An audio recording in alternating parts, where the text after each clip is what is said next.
Shalom, sahabat yang terkasih di dalam Tuhan Yesus Kristus. Salam jumpa, salam sehat, salam kuat buat kita sekalian.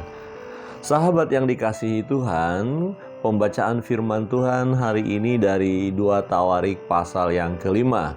Dalam bagian ini kita melihat bahwa pembangunan Bait Allah telah diselesaikan oleh Raja Salomo.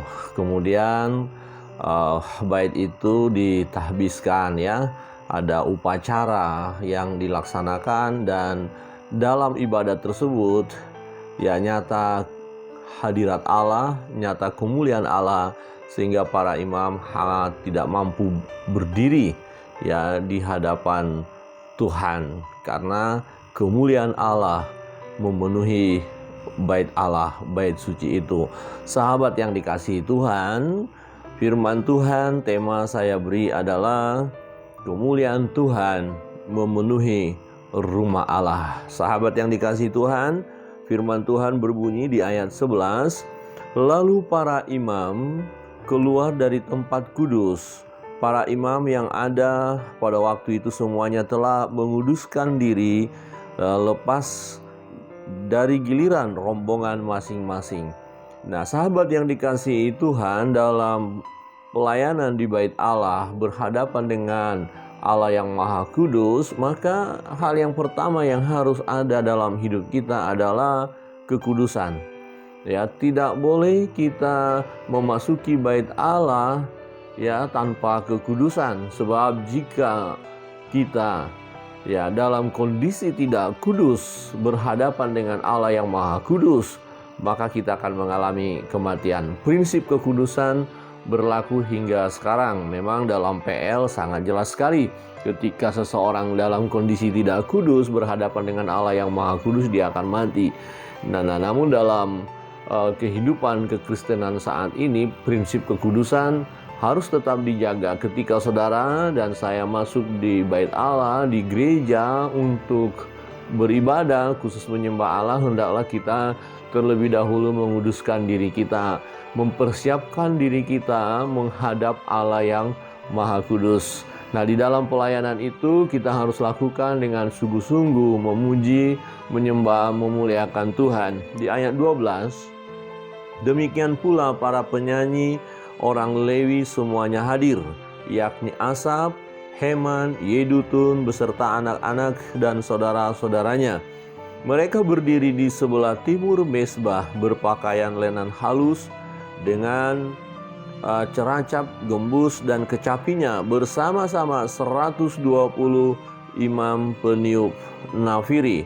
Lalu para peniup nafiri dan para penyanyi itu serentak memperdengarkan paduan suaranya untuk menyanyikan puji-pujian dan syukur kepada Tuhan. Mereka menyaringkan suara dengan nafiri, ceracap, dan alat-alat musik sambil memuji Tuhan dengan ucapan, sebab ia baik, bahwasanya untuk selama-lamanya kasih setianya.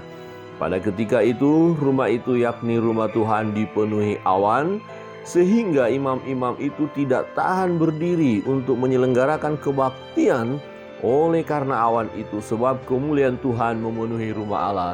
Sahabat yang dikasihi Tuhan, kita melihat ketika mereka beribadah dengan puji-pujian, penyembahan kepada Allah, ya diiringi dengan alat-alat musik yang lengkap, ya dipadu sedemikian rupa sehingga suasana sungguh luar biasa, suasana penyembahan kepada Allah, dan Allah hadir.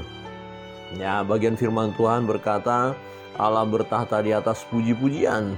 Nah, ketika umat itu ya memuji Tuhan, menyembah Tuhan di bait Allah, Allah hadir dalam kemuliaannya. Jadi mereka mengalami suasana yang berbeda tentunya, di mana Allah yang Maha Kudus hadir, bahkan imam-imam tidak sanggup berdiri.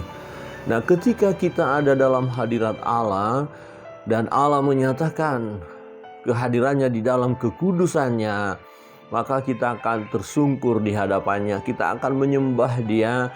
Ya, kesombongan kita akan rontok di situ, keangkuhan kita akan rontok, dan kita hanya mau berserah kepada Dia, sujud menyembah Dia, dan mengakui bahwa Dia adalah Tuhan Allah. Raja di atas segala raja, Dia Tuhan yang berkuasa. Nah, di dalam perjalanan hidup kita masa kini, Bapak Ibu Saudara yang terkasih dalam Tuhan, bahwa ketika kita beribadah, mungkin di dalam gereja atau di satu tempat lain, kita harus melakukan ibadah itu di dalam kekudusan. Nah, ketika kita berkumpul, 1-2 orang berkumpul dalam nama Tuhan, Tuhan hadir, dan kehadiran Tuhan di dalam setiap ibadah kita menyatakan kemuliaannya, menyatakan kuasanya.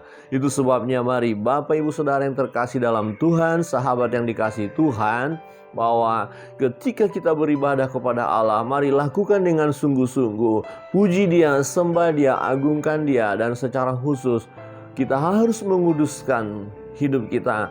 Ya, kita harus menguduskan diri kita sehingga kita boleh dilayakkan di hadapan Allah dan kita menikmati kemuliaan Allah. Orang-orang yang menikmati kemuliaan Allah akan mengalami sukacita besar, akan mengalami kebahagiaan.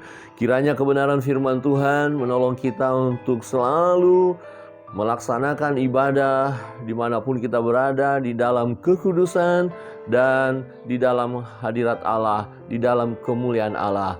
Kiranya Tuhan Yesus memberkati kita sekalian. Shalom.